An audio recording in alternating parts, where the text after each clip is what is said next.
Nah, hari ini nak, kita akan mempelajari mata pelajaran IPA. Kalau kemarin kita sudah mempelajari kelainan pada organ gerak pasif, yaitu tulang. Nah, hari ini kita akan mempelajari kelainan pada organ gerak aktif, yaitu otot. Nah, kamu perhatikan ya nak. Baiklah nak, bukalah buku kamu halaman 171. Nah, kita buka ya nak, bukunya halaman 171. Oke, Miss akan memberikan kepada kamu 4 contoh kelainan atau gangguan pada otot. Yang pertama ada hipertrofi, kedua ada artrofi, ketiga stiff atau kaku leher, yang keempat ada tetanus. Kita akan bahas satu persatu ya nak, kamu perhatikan ya. Kita mulai dari yang pertama, hipertrofi. Hipertrofi merupakan kelainan otot yang semakin membesar akibat adanya kegiatan atau aktivitas yang dilakukan secara terus-menerus dan secara berlebihan. Nah, inilah contoh penderita hipertrofi ya nak. Kamu bisa lihat. Oke, kita masuk yang kedua, ada artrofi.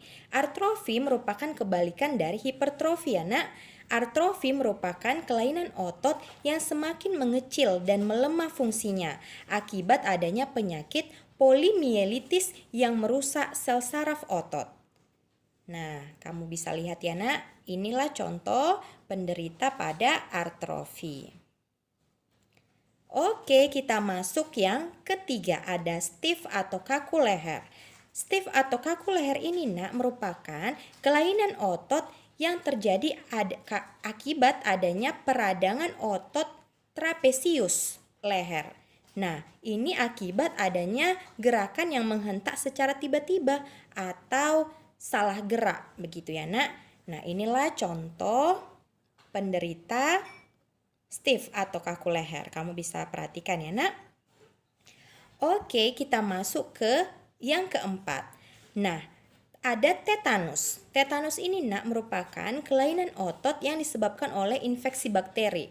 Nah, otot menjadi kejang-kejang nak, seperti itu ya. Nah, inilah contoh penderita tetanus. Oke, kamu perhatikan ya nak. Itulah nak kelainan atau gangguan pada otot. Kalau kita lihat tadi penderitanya nak, kasihan ya. Bahkan ada yang lebih parah dari situ nak penderitanya. Tetapi kita yang masih sehat tidak boleh khawatir nak. Kita boleh melakukan hal-hal baik untuk mencegah terjadinya gangguan otot. Nah, di sini Miss memberikan kepada kamu 4 hal atau 4 cara yang dapat kita lakukan untuk mencegah gangguan otot. Nah, kamu perhatikan ya nak. Yang pertama, berolahragalah dengan teratur. Olahraga itu sangat penting ya nak, agar otot kita tidak kaku. Dan usahakanlah sebelum berolahraga lakukan dulu pemanasan, agar otot kita ini tidak tiba-tiba bergerak. Kemudian nak, yang kedua, makanlah makanan yang bergizi. Nah, masih ada yang malas makan? Tidak boleh ya nak, harus makan secara teratur dan makanlah makanan yang bergizi. Kemudian nak, yang ketiga ada kurangi atau hindarilah memikirkan hal-hal secara berlebihan atau hindari stres. Tidak boleh ya nak memikirkan hal-hal secara berlebihan. Nah, karena kita tahu semua hal, semua masalah pastilah ada solusinya. Kemudian nak, yang keempat, hindari atau kurangi aktivitas fisik secara berlebihan. Berolahraga juga tidak boleh berlebihan nak, harus secara teratur.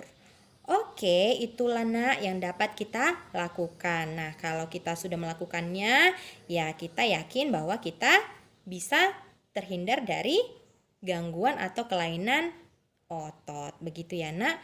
Nah, sekarang yang menjadi tugas kamu nak ada 2. Yang pertama, kamu akan melengkapi sebuah peta konsep, dan yang kedua, kamu akan menjawab pertanyaan yang sudah Miss berikan di sini. Nah, kamu boleh lihat video ini ya nak. Oke, semangat ya mengerjakannya.